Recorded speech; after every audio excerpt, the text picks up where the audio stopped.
ध्रुव जी ने कहा कि मेरी माँ ने कहा था तुझे कोई मार नहीं सकता और जब काल आएगा तो कोई बचा नहीं सकता। तब नारद जी ने ध्रुव को एक मंत्र दिया। ध्रुव जी ने यमुना जी में स्नान करके मधुबन में बैठ के उस मंत्र का जप किया। ओम नमो भगवते वासुदेवाय। तिरातिरांते कपित वरदासना आत्मव्रतनुसारेणा मासम निन्ने चर्रे हम। उनको ऐसे देखने लगे मानो नेत्रों से पी जाएंगे, मुख से चूम लेंगे और भुजाओं में कस लेंगे। भगवान ने तब अपना वेदमयी शंख को ध्रुव के कपोल से छुआ दिया।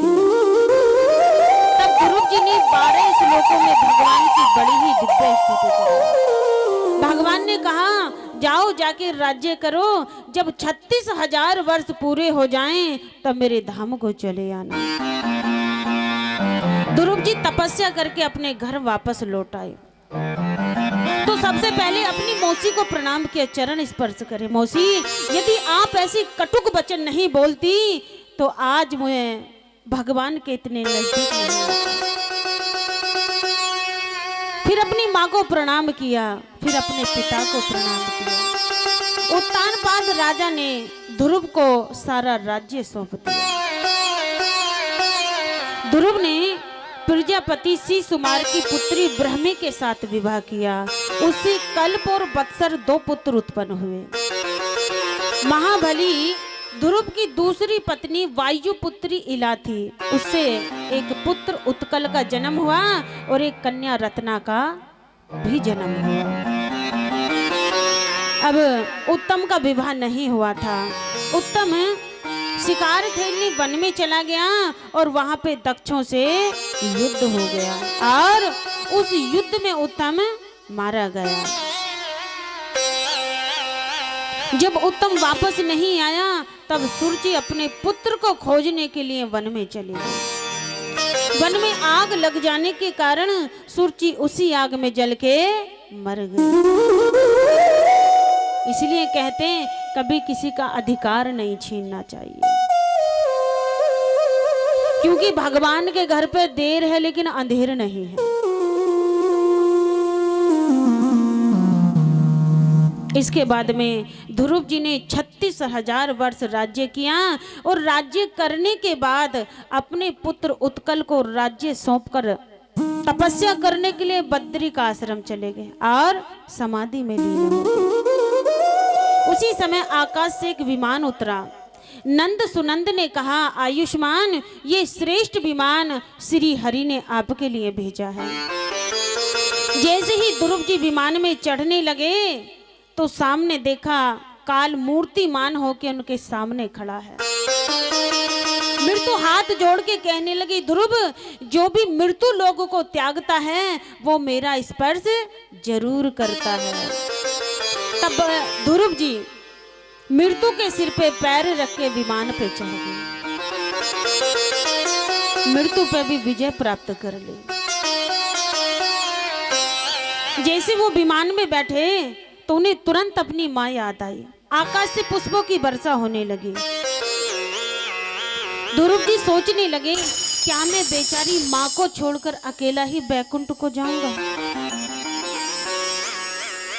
तो नंद सुनंद ने दिखाया कि जिसके माँ का बेटा इतना बड़ा धर्मात्मा हो उसके लिए तो हरि पहले विमान भेजते हैं।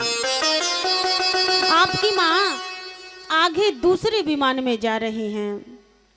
ध्रुव को जो स्थान प्राप्त हुआ वह ध्रुव पद के नाम से विख्यात हुआ। अब उत्कल को राजा बनाया तो कुल के बड़े बूढ़े और मंत्री उसे पागल और मूर्ख समझकर उसके छोटे भाई ब्रह्मी पुत्र वत्सर को राजा बनाया।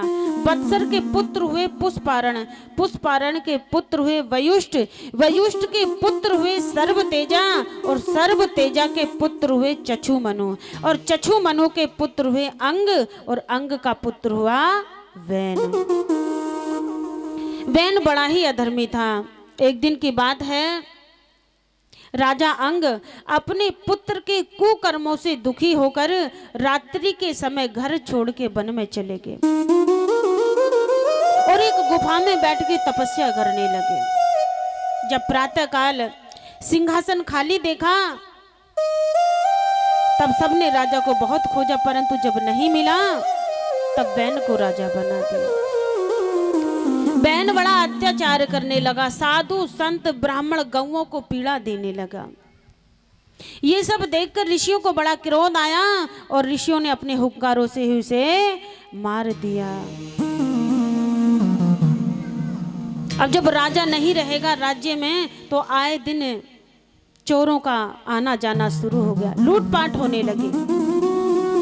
तब ऋषियों ने बैन की जंघा का मंथन किया तो उससे एक काले रंग का बोना उत्पन्न हुआ और उसने पैदा होते ही बैन के सारे पाप अपने ऊपर ले लिए और ऋषियों से नम्र भाव से कहने लगा, मैं क्या करूं।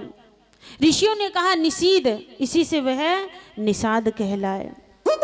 वैन के वंशधर निषाद भील भी आदि हिंसा लूट पाटों में ही रहते हैं। वे गांव और नगर में नाट्य कर वन और पर्वतों में ही निवास करते हैं। उनका कभी आधार कार्ड नहीं बनता है, सच्ची बात है, उनका आधार कार्ड नहीं बनता है। इसके बाद में जब भुजाओं का मंथन किया तब भुजाओं से प्रथु और अर्ची का जोड़ा उत्पन्न हुआ। प्रथु भगवान का 9वां अवतार है। बोलो प्रथु भगवान की जय। ध्रुव जी ने 5 वर्ष की आयु में भगवान को प्राप्त कर लिया। इसके बाद में सुखदेव जी कहते हैं, परीक्षित प्रियव्रत राजा बहुत ही अच्छे थे। उन्होंने रथ के द्वारा पृथ्वी की 7 परिक्रमा लगाई, जिससे 7 समुद्र 7 द्वीप और 9 खंड हुए। प्रियव्रत राजा ने बहुत सुंदर राज्य किया और अपने पुत्र आग्निंद्र को राज्य सौंपकर तपस्या करने चले गए।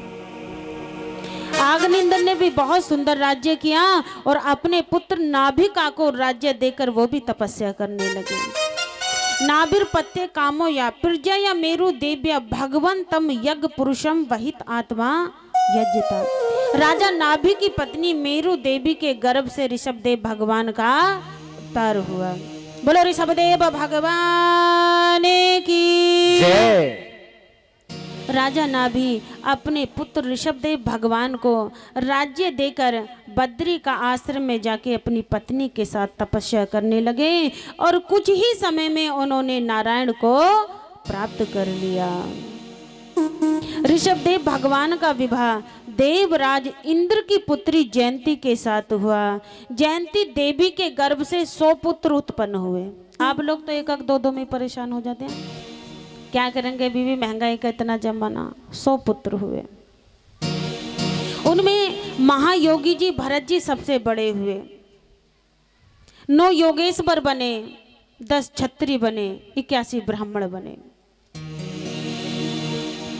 ऋषभदेव भगवान ने अपने सभी पुत्रों को उपदेश दिया और भरत जी को राजतिलक किया।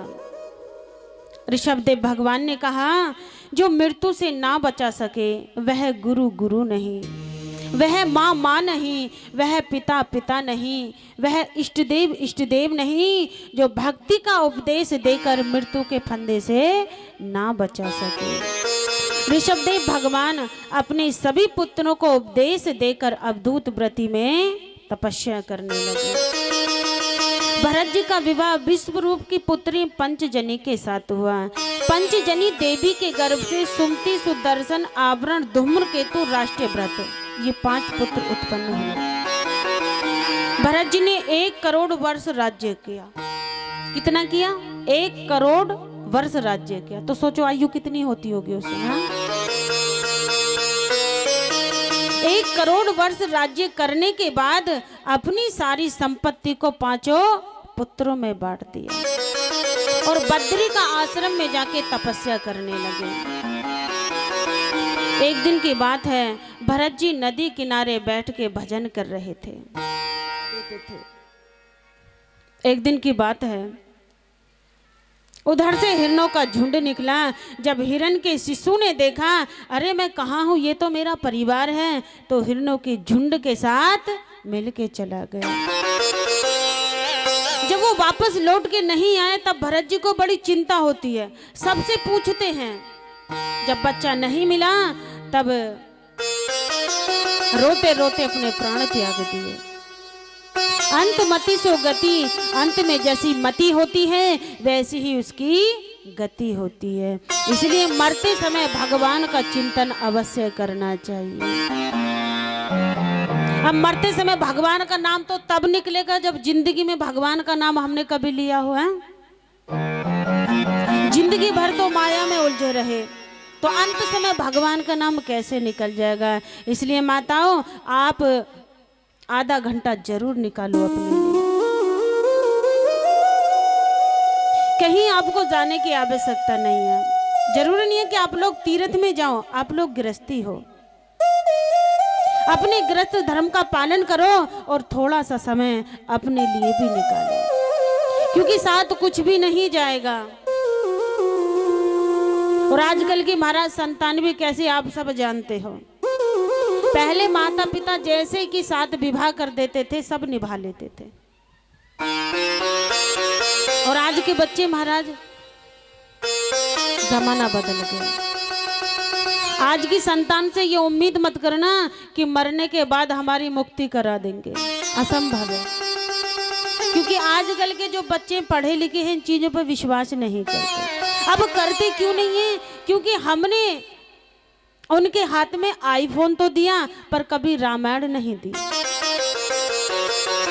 इसलिए माताओं, अपने बच्चों में संस्कार डालो।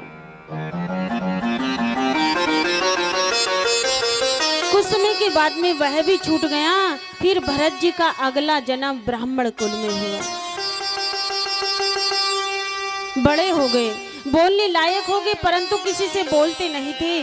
क्यों? क्योंकि उन्हें अपने पूर्व जन्म की याद थी कि बोलूंगा तो फिर से फंस जाऊंगा। इसलिए कोई भोजन दे देता तो खा लेते थे, कोई नहीं देता था तो मांगते नहीं थे किसी से, विद्यालय में भेज दिया। मूर्ख बन गए बिल्कुल। लोगों को दिखाने लगे कि मैं पागल हूं। उनके पिता ने एक श्लोक लिख के उन्हें दिया कि पुत्र इसे पढ़ो। क्यों? क्योंकि ब्राह्मण का तो कर्म ही वेदों का अध्ययन करना है। तो पिता दुखी होकर कहने लगे तू तो जड़ बन गया है। तब से भरत जी का नाम जड़ भरत पड़ा। एक दिन की बात है, उनके भाइयों ने कहा जाओ जाके खेत में फसल को रखाना।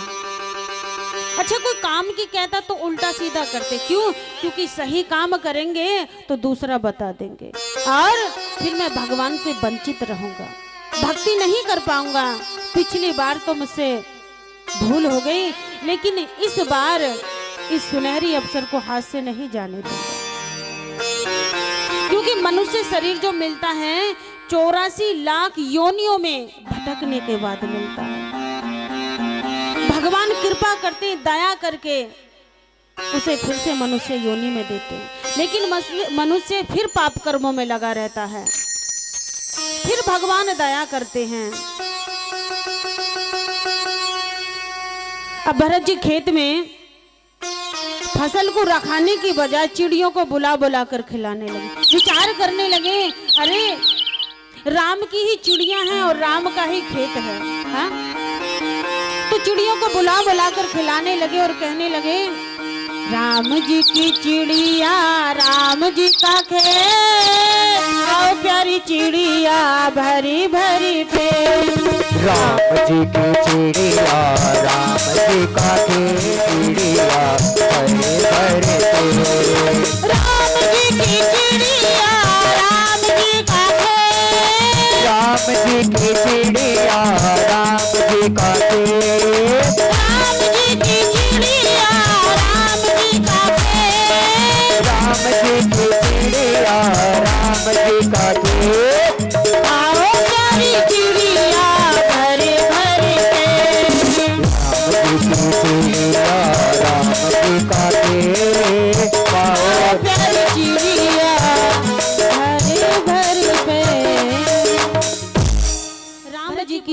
राम जी का खेत, खाओ प्यारी चिड़िया भर भर पेट। अब जब शाम को उनके भाई आए तो देखा सारी फसल गायब। महाराज बाहर के भगा दिया, किसी काम का नहीं है। कुछ समय के बाद में भरत जी ने अपना घर छोड़ दिया और अपनी मस्ती में पड़े हुए भजन कर रहे थे। तो आइए 2 लाइनों का आनंद लेते हैं और भगवान से कहते हैं, तेरे हवाले मेरी गाड़ी, तेरे हवाले मेरी गाड़ी, तू जाने तेरा काम जाने। तेरे हवाले तेरी गाड़ी, तू जाने तेरा तेरे हवाले मेरी गाड़ी। तूने भद्रकाली मैया से मन्नत मांगी कि जब हमारी मन्नत पूरी हो जाएगी तो हम नर बलि देंगे। तो मन्नत पूरी होने के बाद बलि देने के लिए एक पुरुष ढूंढ रहे थे। अब जैसे ही जड़ भरत जी को देखा तो अपने साथ उठा के भद्रकाली मैया के मंदिर पे ले गए। जड़ भरत जी भद्रकाली मैया से प्रार्थना करने लगे, या देवी सर्वभूतेषु शक्ति रूपेण संस्थिता, नमस्तसे नमस्तसे नमस्तसे नमो नमः। भरत जी का स्नान कराया, बड़े सुंदर से वस्त्र आभूषण पहनाए, अनेकों प्रकार के भोजन कराए। सभी राक्षस ताशे नगाड़े ढोल बजाकर गीत गा के नाचने लगे। अभी जैसे ही जड़ भरत जी की बलि देने के लिए तैयार हुए तो तुरंत भद्रकाली मैया अपनी मूर्ति से प्रकट हुई। भद्रकाली मैया की जय। भद्रकाली मैया ने अपने त्रिशूल से सभी राक्षसों का वध कर दिया और फिर ही जाके अपनी मूर्ति मुस्कुराते हुए मंदिर से चल पड़े। फिर अपने रास्ते में मस्ती में पड़े हुए भजन कर रहे थे तो उधर से राजा रहुगण कपिल देव भगवान को अपना गुरु बनाने के लिए पालकी में बैठ के जा रहा था। अब कुछ दूर चल के पालकी का एक कहार थक गया तो जड़ भरत जी को उठा के पालकी में लगा लिया। तो भरत जी कभी छोटा पैर रखते और कभी बड़ा पैर रखते ताकि किसी जीव की हत्या ना हो जाए। छोटे बड़े के पैर के रखने से पालकी हिल जाती और राजा राहुगढ़ की नींद खुल जाती है। राजा राहुगढ़ तुरंत अपनी पालकी से कूद पड़ा और अपने कहारों पे क्रोध करने लगा। तो कहार कहने लगे, राजन ये जो नया कहार लगा है सब कुछ इसकी वजह से हो रहा है। राजा राहुगढ़ जड़ भरत जी से कहने लगा, तू जानता नहीं है मुझे मैं कौन हूँ? अरे मैं राजा हूँ राजा। जड़ भरत जी आज पहली बार बोले। जड़ भरत जी धीरे से बोले, राजन मैं भी कभी राजा था और एक मृग के मुंह में फंस गया था। अब तो राजा राहुगढ़ को ज्ञान हो गया कि यह तो कोई बहुत बड़ा महात्मा है। तुरंत उनके चरणों पे गिर पड़ा और प्रार्थना करने लगा, ऋषिवर आप मुझे क्षमा कर दीजिए और आप मुझे अपना शिष्य बना लीजिए। तब जड़ भरत जी ने कहा, राजन महापुरुषों के चरणों की धूली से अपने को नहलाए बिना ज्ञान प्राप्त नहीं हो सकता, ज्ञान प्राप्त नहीं हो सकता। जड़ भरत जी राजा राहुगढ़ को उपदेश देकर रमते राम बने। रमता जोगी बहता पानी, या की महिमा काउने ना जाने। इसके बाद में सुखदेव जी कहते हैं, परीक्षित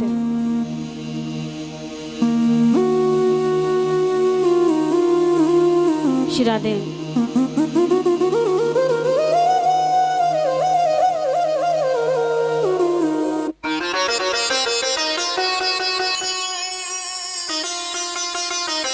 का विवाह जो करदम ऋषि की क्या लगती थी परसुती, पता है आपको?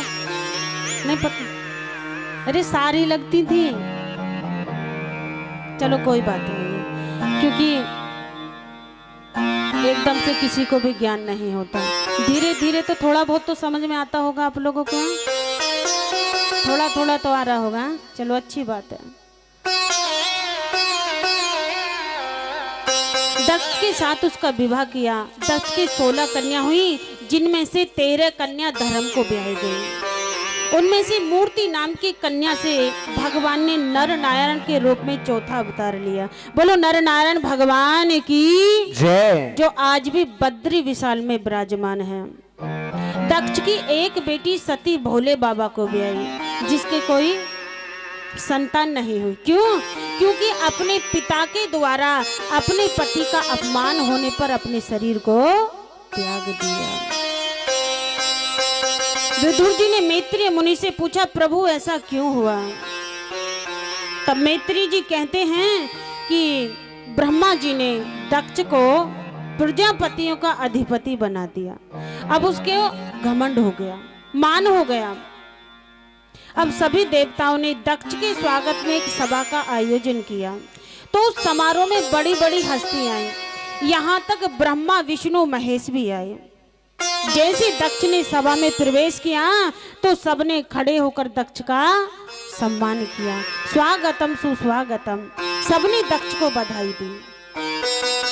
घमंडी आदमी का स्वभाव होता है कि हजारों आदमी की अच्छाई ना देखकर एक आदमी की बुराई देखता है। उसने देखा कि सबने मेरा सम्मान किया, ये 3 बैठे हैं। जब ब्रह्मा जी को देखा तो कहने लगा ये तो मेरे पिता हैं। भगवान विष्णु को देखकर कहने लगा ये मेरे दादा समान हैं। और महादेव जी को देखकर क्रोध आ गया कि इसने मेरा दामाद होकर भी मुझे प्रणाम नहीं किया। दक्ष कहने लगा कि समस्त सभासद ध्यान पूर्वक मेरी बात सुनो। जिस प्रकार शूद्र को कोई वेद पढ़ा दे, उसी प्रकार मैंने इच्छा ना होते हुए भी भाभी बस इसको अपनी कन्या दे दी। कहाँ मेरी मृग लोचन कन्या और कहाँ ये बंदर जैसी आंखों वाला। अब किसी ने कहा जब ऐसा था तो तुमने विवाह क्यों किया? तो दक्ष कहने लगा मैं क्या बताऊं, मैंने अपने पिता ब्रह्मा के बहकाने में आके ऐसे भूतों के सरदार दुष्ट को अपनी भोली भाली कन्या ब्याह दी। कहाँ मेरी मृग लोचन कन्या।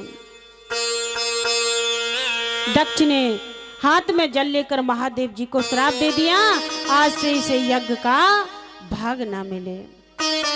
नंदी ने कहा हर हर निंदा सुने जो काना, होए अधम गो घात समाना। नंदी ने दक्ष को श्राप दे दिया, क्या तू बक बक कर रहा है, जा तेरा मुंह बकरे का हो जाए। और ये जो ब्राह्मण तेरा साथ दे रहे हैं, आज से पेट पालने के लिए ही वेदों का अध्ययन करेंगे, अत्यंत स्त्री लंपट हो जाएंगे। इस श्राप को सुनकर भृगु जी ने भी श्राप दे दिया कि जो शिव भक्त है वो पाखंडी हो जाए। तो अभी भी ऐसे कुछ भक्त हैं।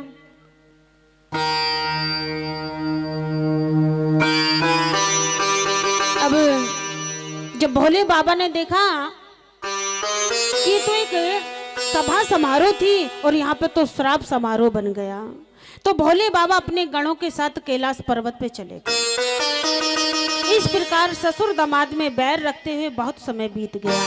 और इसी बीच दक्ष ने भगवान शंकर का अपमान करने के लिए पहले तो वाजपेयी यज्ञ किया और फिर बृहस्पति सब महायज्ञ का आरंभ किया।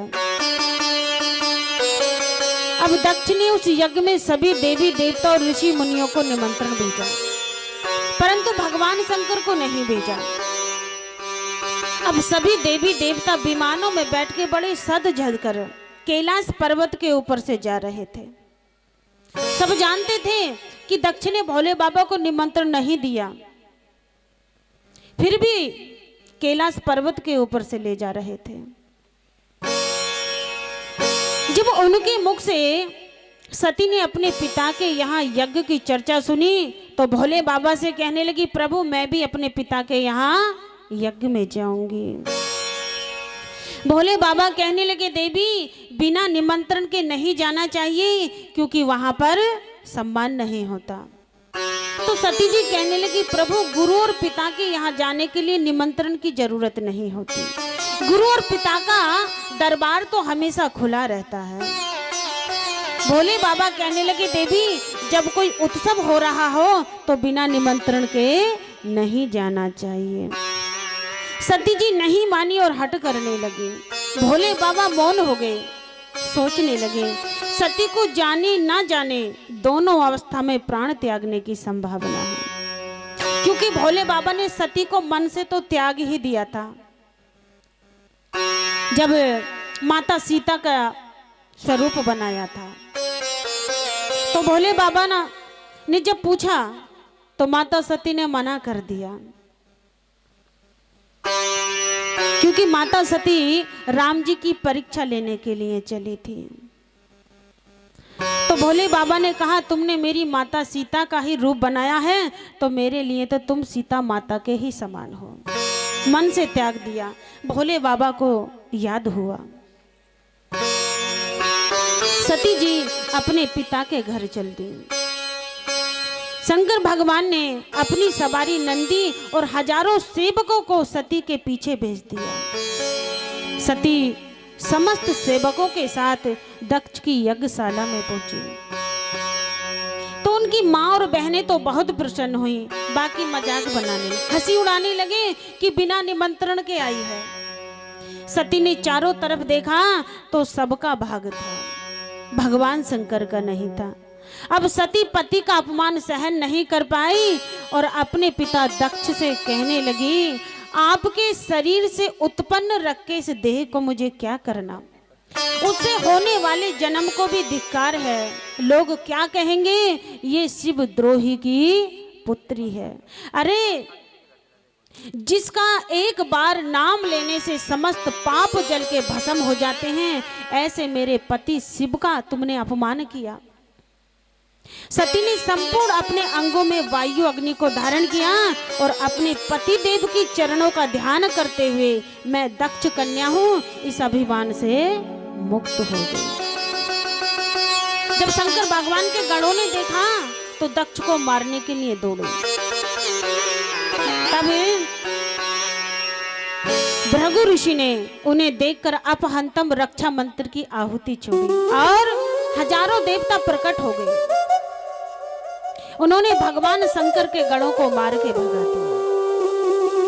जब भगवान शंकर ने नारद जी के मुख से सुना कि सती ने अपने प्राण त्याग दिए और दक्ष की यज्ञ वेदी से प्रकट देवताओं ने उनके गणों को मार के भगा दिया, भगवान शंकर को बहुत क्रोध आया और अपनी एक लटा उखाड़ के पृथ्वी पर पटक दी। उससे वीरभद्र प्रकट हो गया। बोलो शंकर भगवान की जय।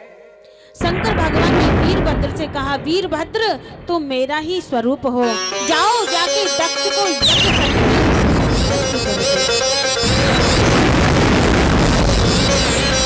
अब उसने शंकर भगवान को प्रणाम किया और अति कराल त्रिशूल को लेके दक्ष की यज्ञशाला में प्रवेश किया। उसके पीछे हजारों रुद्रागर गर्जना करते हुए पहुंच गए।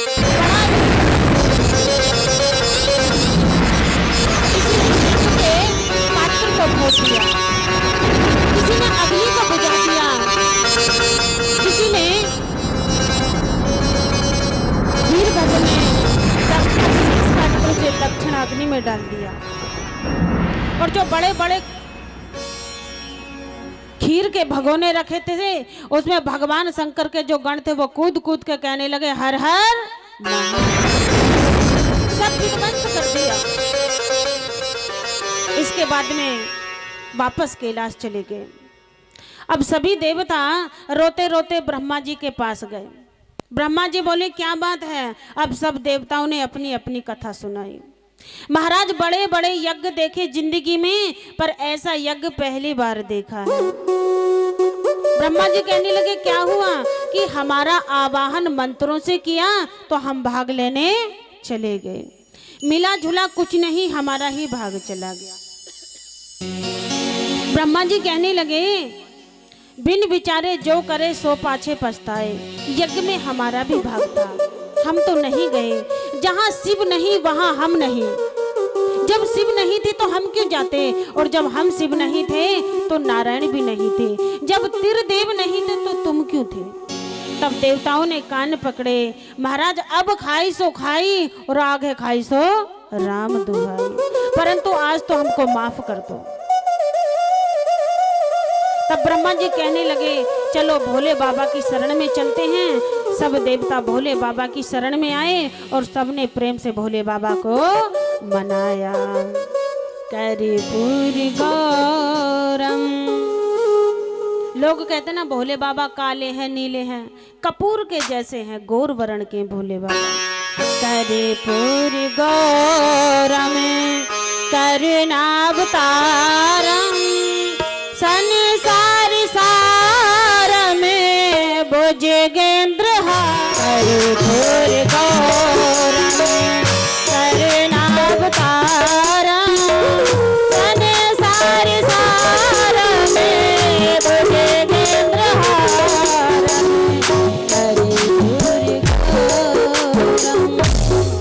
अब भोले बाबा तो आशुतोष हैं, तुरंत खुश हो गए। बोले क्या बात है। अब देवताओं ने अपनी अपनी कथा सुनाई, भोले बाबा ने सबको संतुष्टि दिलाई। तब सबने कहा कि वो यज्ञ भी पूरा करो। भोले बाबा कहने लगे हमको तो भाग मिलने वाला नहीं है, फिर हम क्यों पूरा करें। बुला लो जाके,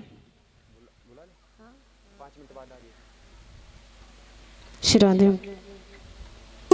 तो भोले बाबा ने कहा हमको तो भाग मिलने वाला नहीं है, क्योंकि ससुर जी ने शराब दे दिया, तो हम क्यों पूरा करें। बोले प्रभु आज से जो बचेगा वो आपका भाग बनेगा। जो हवन के बाद जो सामग्री बचती है, खड़े होकर जो आहुति लगती है, वो भगवान शंकर के नाम की लगती है। तब भोले बाबा बोले बुलाओ यजमान को। तब सबने कहा कि यजमान का धड़ तो यहाँ है और सिर स्वाहा होगा। तब भोले बाबा ने दक्ष को बकरे का सिर जोड़कर पुनः जीवन दान दिया। बोले शंकर भगवान की जय। अब दक्ष बम बम करके भोले बाबा की स्तुति करने लगा।